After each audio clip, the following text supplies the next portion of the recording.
sejak kebangkitannya, ulama bersama pengikut-pengikutnya istiqomah dan setia jaga akidah dan sunnah Rasulnya. Alhamdulillah segala puji baginya, ulama bersama pengikut-pengikutnya istiqomah dan setia menjaga agama manusia dan bangsa. Mari kuatkan niat kita, kita bulatkan tekad kita, terus lanjutkan amal kita, mengembangkan hikmah kita. Assalamualaikum warahmatullahi wabarakatuh.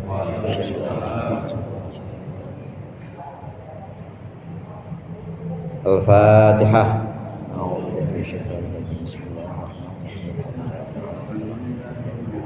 Iyyaka na'budu wa iyyaka nasta'in. Shiratal ladzina an'amta 'alaihim ghairil maghdubi 'alaihim waladdallin. Bismillahirrahmanirrahim. Alhamdulil muallimit tullabi wa musahhilil khairi liman yata'allamu. Thumma as-salatu was-salamu 'alan nabi wa alihi wa sahbihi yu'zamu. Ya Rabbana kaffir 'anna dhunubana wa walidina wa liman huwa muslimun. Nad'uka Allahumma ilman nafi'a min yawmina ilal hisabi yaqumu. Amin amin amin wa ya fattahu. Amin amin amin wa ya alimu. Alhamdulillah, alhamdulillahil awwalil akhir, al-zahir al-tahir al-zahir al-batin. Wassalatu wassalamu ala sayyidina Muhammadin al-tahir wa ala alihi wa ashabihi wa sahbihi wa fakhir. Amma ba'd, fa inna ahsanal hadithi kitabullah wa khairul hadi hadi Muhammadin sallallahu alaihi wasallam wa syarrul umuri muhdatsatuha wa kullu muhdatsatin bid'ah wa kullu bid'atin dhalalah. Amma ba'd, segenap jamaah Masjid Al-Abror, para ustaz, para hujjaj, para sesepuh, bapak-bapak sekalian, hadirin yang dirahmati oleh Allah. Alhamdulillah malam hari ini kita bisa melanjutkan kembali pengajian rutin kita, mengaji kitab tafsir Jalalain. Mudah-mudahan apa yang akan kita bahas menjadi ilmu yang bermanfaat di dunia wa dunya wal akhirah. Amin ya rabbal alamin. Pembahasan kita sampai surah As-Saffat yang akan kita baca nanti ayat ke-72. Di ayat ke-71 dan ayat-ayat sebelumnya ini dijelaskan bahwa orang-orang yang ingkar kepada Allah Subhanahu wa taala, orang-orang kafir, ini tempatnya tentu di neraka. Dan ada dua qaul, ada dua pendapat yang mengatakan bahwa di neraka ini nanti orang-orang yang ingkar bisa keluar. Keluarnya ya bukan keluar istirahat, bukan. Keluarnya ke ruang makan. Ruang makannya, iya ruang makan yang isinya la syaubam minal hamim, yaitu campuran dari air yang panas. Habis minum pohon zakum, habis makan pohon zakum, kemudian dipersilakan untuk keluar. Keluarnya bukan istirahat tapi buat minum. Minumnya minum hamim, yaitu campuran air panas. Bahkan ada campuran nanah juga. Hamim wa ghassaqah. Nah, ini pendapat yang pertama. Pendapat yang kedua, ulama tafsir mengatakan bahwa penduduk atau penghuni neraka tidak keluar. Jadi walaupun dia minum, dia akan kembali lagi ke neraka jahim, tapi tetap tidak keluar, cuma tempatnya aja, bagiannya aja beda-beda.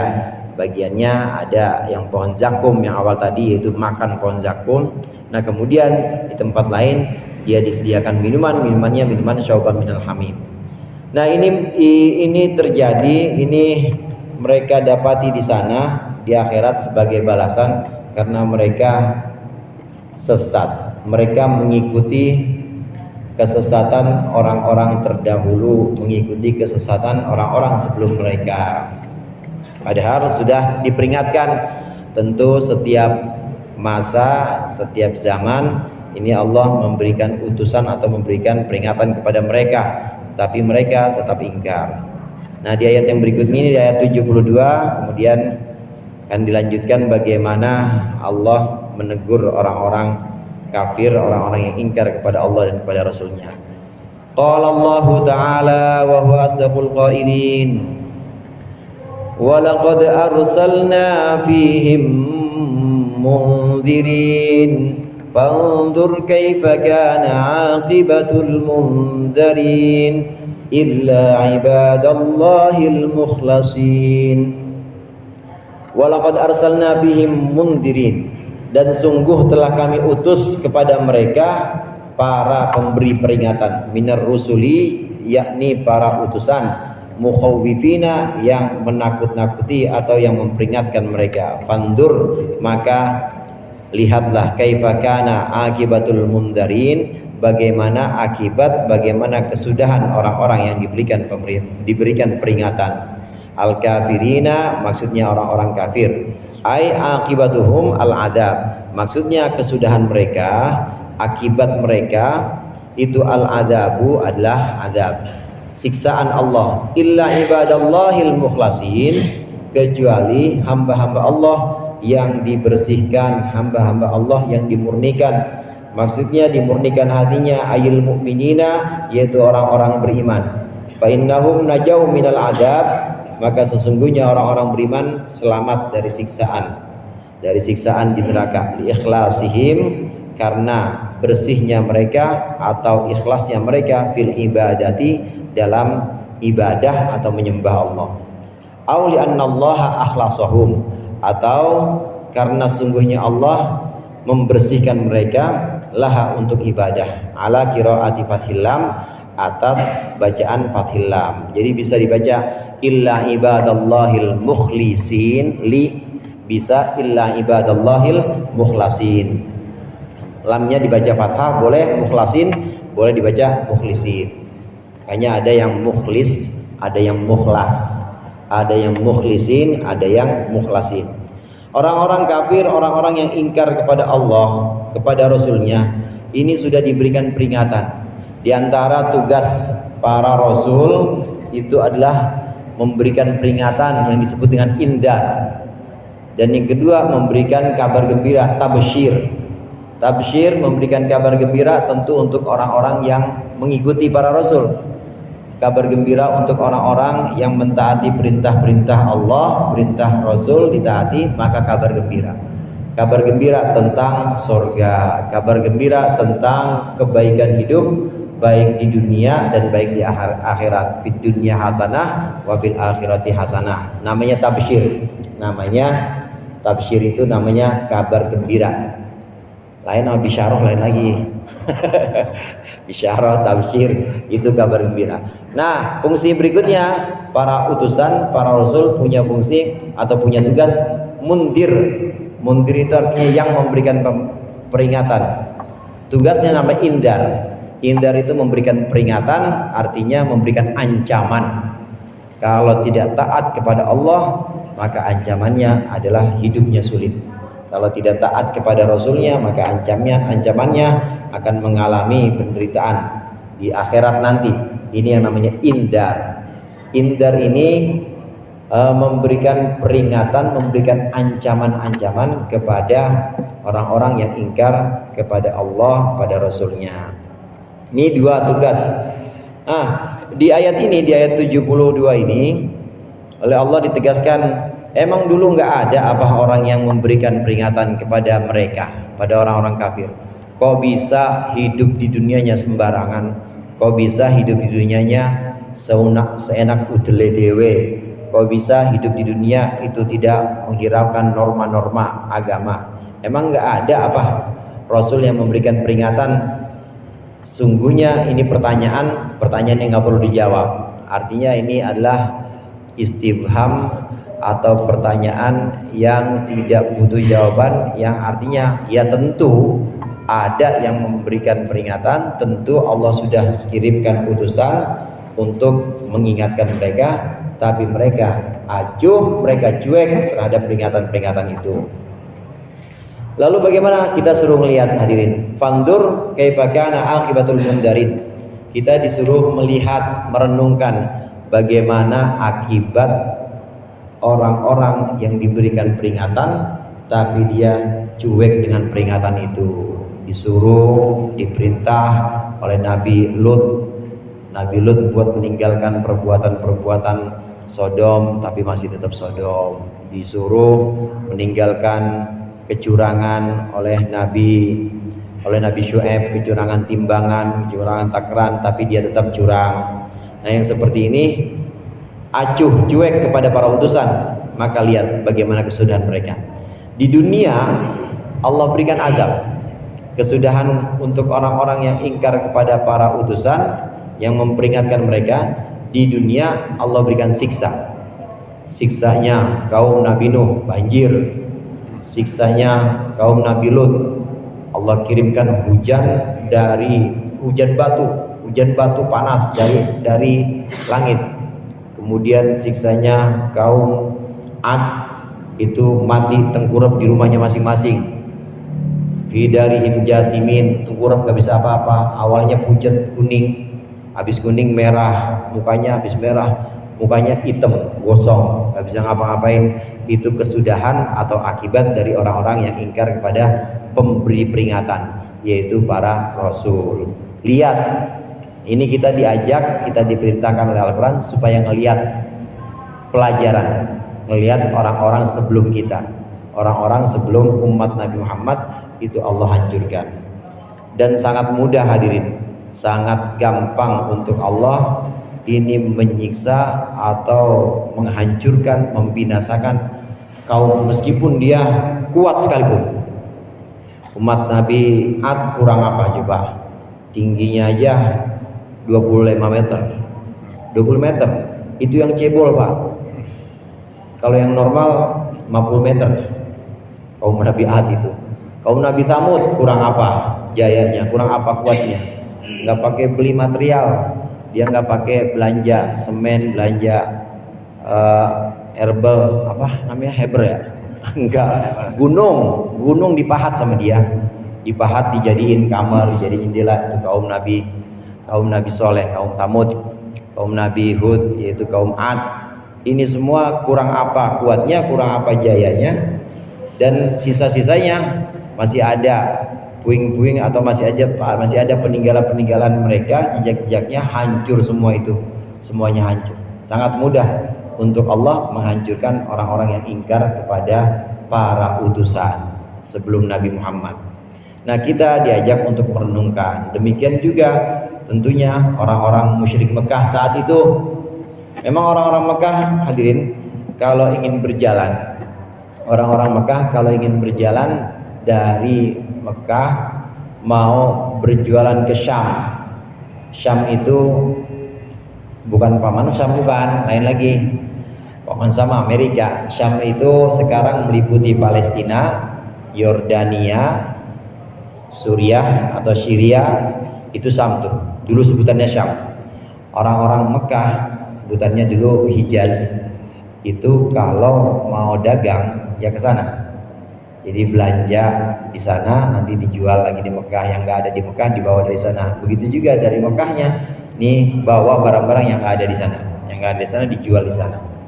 Nah, pasti kalau ke Syam itu melewati daerah perkampungan yang dulu bekas kaum Nabi Soleh, kaum Tsamud, bekas kaum Ad, yaitu kaumnya Nabi Hud. Disitulah kaum Nabi Hud, kaum Nabi Soleh hancur di situ. Gampang Allah untuk menghancurkan orang-orang yang kuat-kuat itu. Mana umurnya panjang-panjang. Kita paling panjang berapa? 100.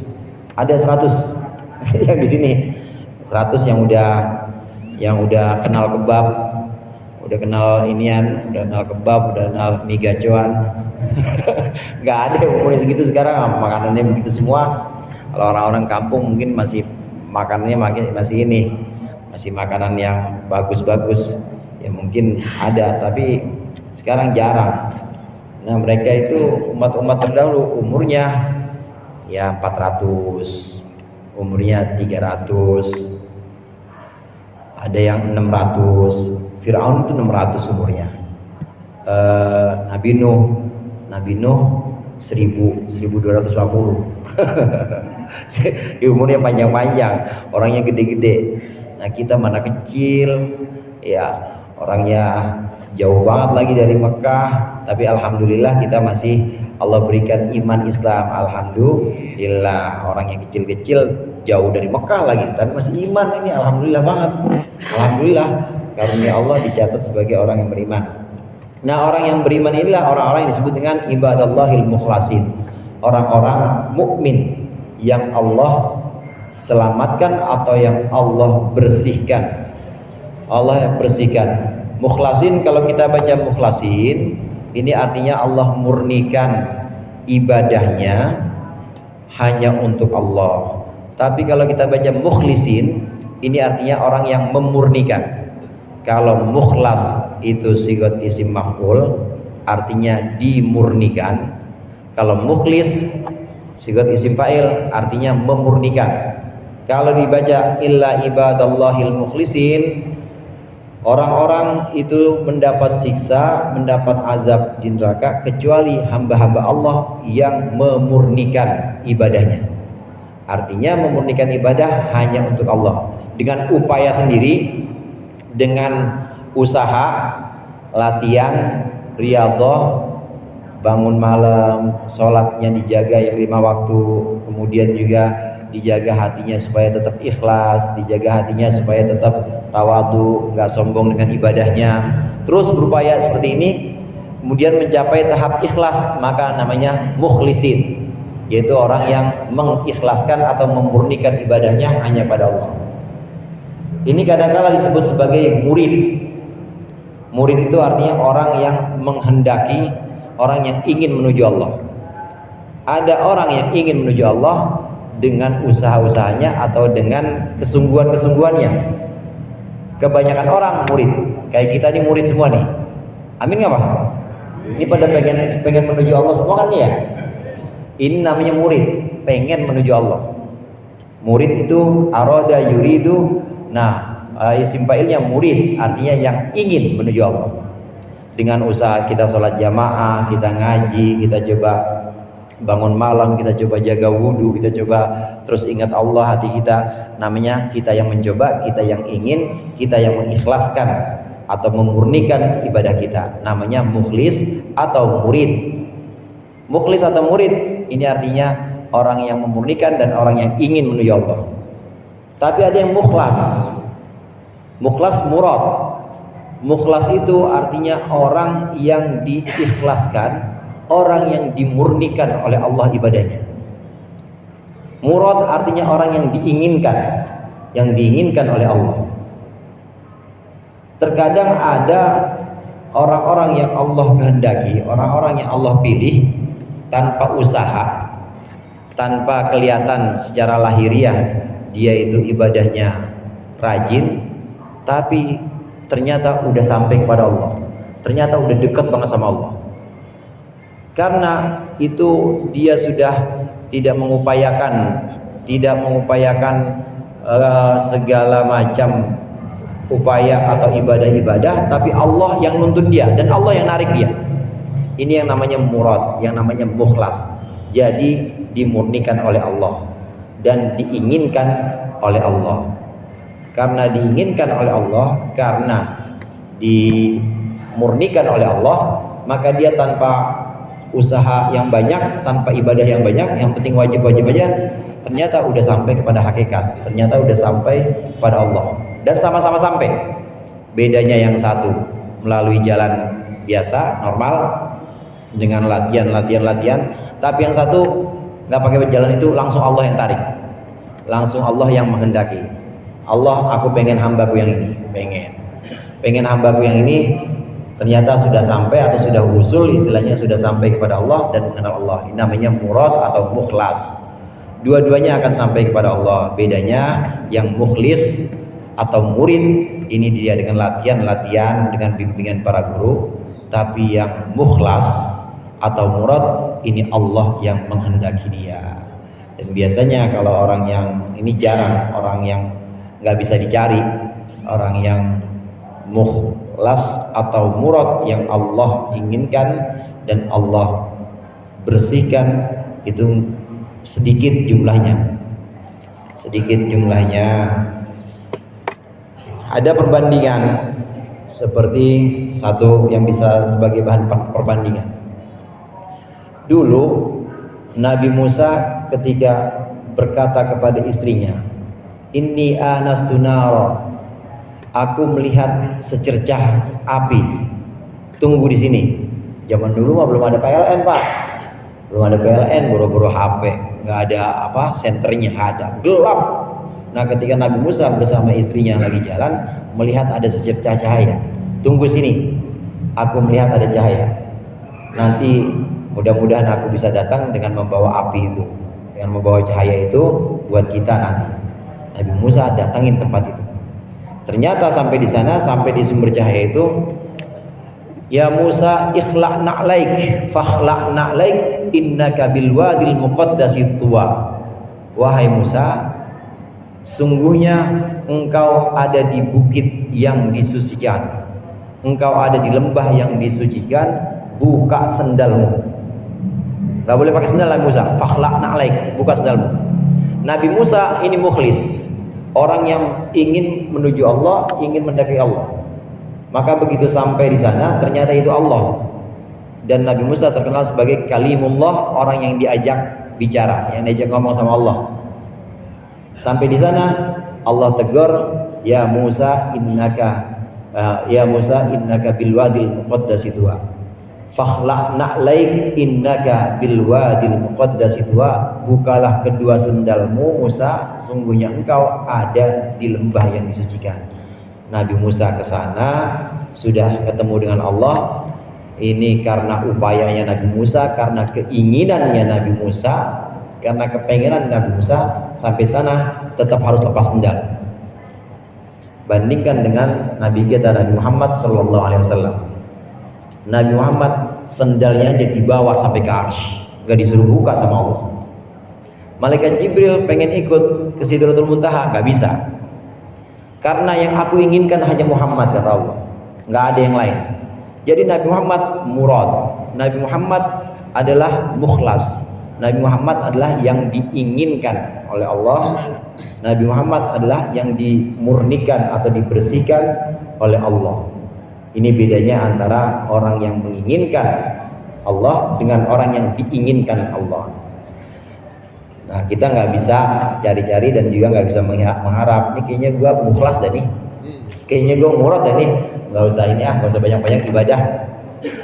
Nanti tiba-tiba Allah pengen sama gue, nggak bisa. Tetap harus lewat upaya-upaya, lewat latihan-latihan. Yang terpenting hadirin, yang terpenting ibadah-ibadah wajib itu jangan ditinggalin. Sholat, puasa Ramadan. Nah, cakep lagi kalau pakai sunnah. Karena tidak ada satupun sunnah yang sifatnya sia-sia. Semakin banyak kita melakukan kesunatan-kesunatan, semakin kita bertaqarrub atau berupaya dekat sama Allah. Semakin kita berupaya mendekat kepada Allah, siapa yang mendekat kepada Allah dengan berjalan, maka Allah mendekat kepadanya berlari. Siapa yang mendekat kepada Allah, mendekatnya satu langkah, mendekatnya satu jengkal, maka Allah akan mendekat kepada dia satu langkah. Artinya Allah akan terus mendekat kepada kita dengan kesunatan itu. Ibadah-ibadah yang sunat yang sifatnya zahir ditambah dengan ibadah batin. Ibadah batin itu ikhlas. Ibadah batin yang paling pokok itu iman. Iman itu ibadah batin, ibadah hati. Ada ibadah badan seperti duduk kita saat sholat, diri kita, ruku kita, ibadah badan. Itu harus dibarengi dengan ibadah hati, yaitu dibarengi dengan tawadhu kita, dengan rendahnya kita di hadapan Allah. Di luar sholat juga begitu, ada ibadah badan. Apa ibadah badan? Kita nyapuin latar aja ibadah badan. Ikhlasnya kita ibadah hati. Tawadunya kita ibadah hati. Dan qanaah kita terhadap pemberian Allah ibadah hati. Ridhonya kita pada ketetapan Allah ibadah hati. Ibadah badan harus dibarengi dengan ibadah hati. Sebanyak apapun ibadah badan, setinggi apapun ibadah badan, kalau dibanding dengan ibadah hati, itu lebih tinggi ibadah hati. Tapi tetap ibadah badan yang wajib harus jalan, seperti sholat, puasa Ramadan, zakat, haji, itu tetap harus jalan. Gak bisa ibadah hati doang. Nah, dengan ibadah dua ini, baik ibadah hati maupun ibadah badan, maka nanti bisa sampai pada tahap mukhlas atau mukhlis. Kalau tidak sampai pada tahap mukhlasin, bisa sampai pada tahap mukhlisin. Mukhlisin ini selalu dilatih hatinya, dilatih dengan ingat Allah terus, Allah, Allah, Allah, dengan belajar ikhlas, belajar ridho. Ya Allah kasih cobaan, ya ridho, nggak doa, nggak minta. Orang ridho itu boro-boro pengen minta yang lebih baik, ya, dia ngeluh aja enggak, dia enggak, apalagi pengen minta, malu rasanya. Dan cukup orang yang ridho kepada Allah itu sudah merasa nikmat dengan ketetapan Allah. Karena ridho itu artinya senengnya hati meskipun dengan takdir pahit, itu namanya ridho. Surul qalbi biqada'illah walau murran. Yang namanya ridho kepada Allah itu adalah senangnya hati kita terhadap ketetapan Allah meskipun pahit. Meskipun pahit, seneng aja pokoknya. Doa enggak, ya Allah hilangkan ini penyakit saya, ya Allah. Enggak doa. Orang ridho mah enggak pernah doa. Kalaupun doa, dia doanya untuk ibadah aja, karena Allah perintah doa aja. Tapi enggak, sama sekali tidak berharap untuk dikabulkan, karena memang sudah nyaman, sudah asik dan sudah nikmat dengan ketetapan Allah. Namanya ridho. Ridho ini lebih sabar lebih tinggi dibanding sabar. Dengan ibadah hati seperti ridho, sabar, tawakal, iman, ikhlas, tawadhu, kita berusaha menjadi mukhlisin, atau nanti pada waktunya kalau memang Allah kehendaki bisa menjadi mukhlasin, orang-orang yang memang Allah pilih. Dua ini, mukhlisin maupun mukhlasin, ini orang-orang yang Allah selamatkan dari segala macam kesulitan, baik kesulitan dunia maupun kesulitan akhirat. Setelah selesai menceritakan tentang keadaan orang-orang ahli nar, penduduk neraka, kemudian Allah di sini mengungkapkan tentang cerita Nabi Nuh. Walaqad nadana Nuhum falani'mal mujibun wa najjaynahu wa ahlahu minal karbil 'adzim wa ja'alna dhurriyyatahu humul baqin wa tarakna 'alaihi fil akhirin salamun 'ala nuhin fil 'alamin inna kadzalika najzil muhsinin innahu min ibadinal mu'minin thumma aghraqnal akhirin.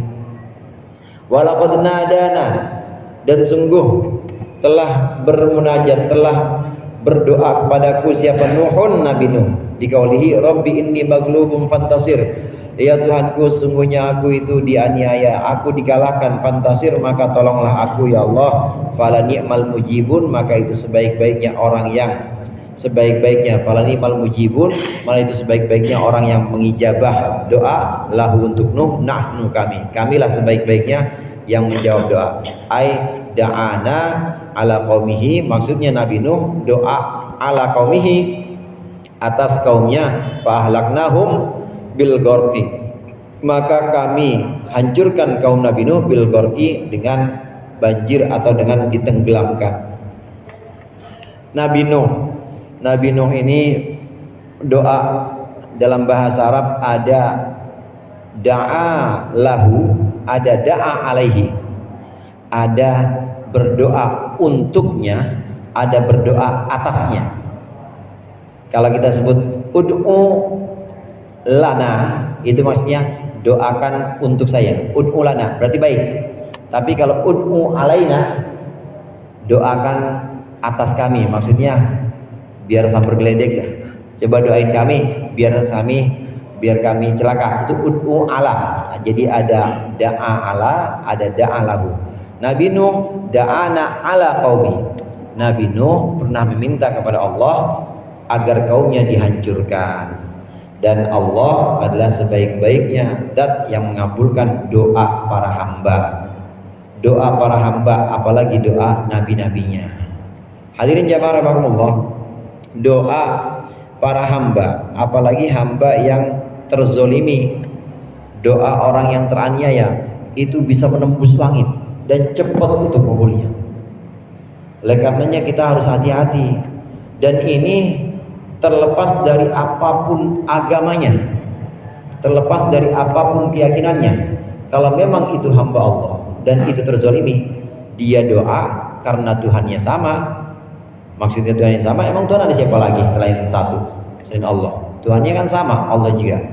Kalau dia memang terzolimi dan Allah memang melihat bahwa si fulan itu menzoliminya, itu bisa nembus langit itu doanya. Kayak begini saudara, contohnya kalau saya punya nih bapak misalnya punya buku ya, dikasihin ke saya buku baru. Nah begitu ditinggal tuh buku, diserahin ke saya, itu buku saya robek-robek, kira-kira bapak marah nggak tuh? Marah pasti lah, buku saya beli kagak, patungan kagak, disobek-sobek. Nah begitu juga hamba-hamba Allah di dunia ini. Manusia apapun agamanya, hamba-hamba Allah, makhluk-makhluk Allah, apapun itu bentuk makhluknya, itu adalah tetap makhluk Allah dan hamba Allah. Kalau kita menzolimi mereka, kalau kita aniaya kepada mereka, yang marah itu bukan merekanya. Mungkin mereka nggak marah, ya saking lemahnya nggak bisa ngapa-ngapain. Tapi kalau mereka berdoa, mendoakan atas orang yang menzoliminya, dan Allah dengar, bisa marah juga Allah. Artinya, lu lagu apa lu doain buruk buat hamba-hambaku?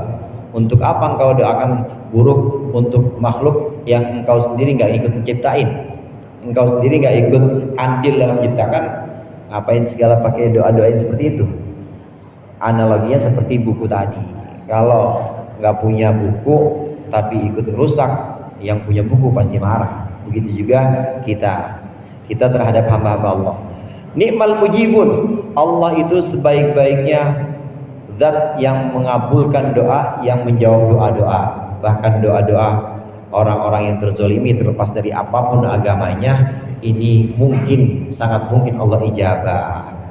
Oleh karenanya kita harus hati-hati, dan larangan untuk berbuat aniaya, berbuat zolim. Fala tadzalamu inni haramtu dzulma fala tadzalamu. Dalam satu hadis qudsi Allah sebutkan, wahai anak Adam, wahai manusia, sesungguhnya aku haramkan atas diriku kezoliman, kata Allah. Ini hadis qudsi. Sesungguhnya aku haramkan atas diriku kezoliman, maka janganlah kalian saling menzolimi. Ini larangan saling menzolimi, atau larangan menzolimi, bukan larangan menzolimi antar muslim, bukan hanya itu, tapi terlepas dari apapun agamanya, jangan sembarangan sama orang. Maksudnya terlepas dari apapun akidahnya, itu jangan kita berbuat zolim aniaya. Artinya berbuat zolim aniaya ini, dia nggak salah apa-apa, cuma karena kita mayoritas ditindas dia. Jangan. Dia nggak punya kesalahan apa-apa, padahal dia sudah ikut dengan prosedur, sudah sesuai dengan undang-undang negara. Sama kita aniaya, kita zolimin. Jangan. Mentang-mentang kita mayoritas, mentang-mentang kita paling kuat, jangan. Karena itu hamba Allah juga, dan Allah nikmal mujibun. Nah, kembali kepada Nabi Nuh di sini, sebutkan Nuh, dan sungguh Nuh itu pernah berdoa kepada kami, dan kami adalah sebaik-baiknya zat yang mengabulkan doa untuk Nuh. Maka Allah kabulkan doa Nabi Nuh, yaitu dengan menenggelamkan kaumnya. Nabi Nuh doa, Rabbi la tadar 'alal ardi minal kafirina dayyara.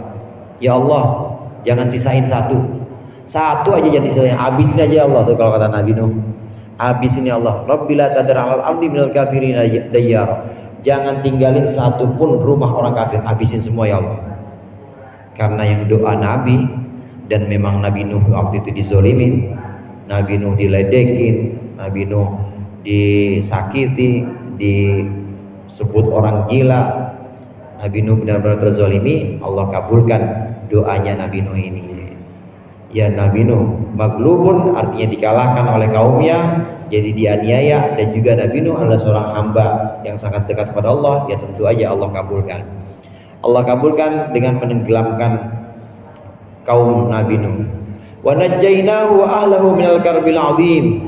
Dan kami selamatkan Nabi Nuh, kami selamatkan Nuh dan keluarganya minal karbil azim, dari kesulitan yang besar. Ayil goroki, maksudnya tenggelam. Wa ja'alna dzurriyyatahu humul baqin, dan kami jadikan keturunan Nuh humul baqin, adalah mereka orang-orang yang tersisa.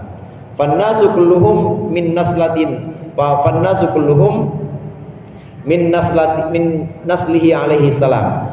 Maka manusia semuanya itu adalah keturunan Nabi Nuh alaihi salam. Wa kana lahu thalathatu auladin, dan Nabi Nuh memiliki 3 anak. Sam wa huwa abul Arab.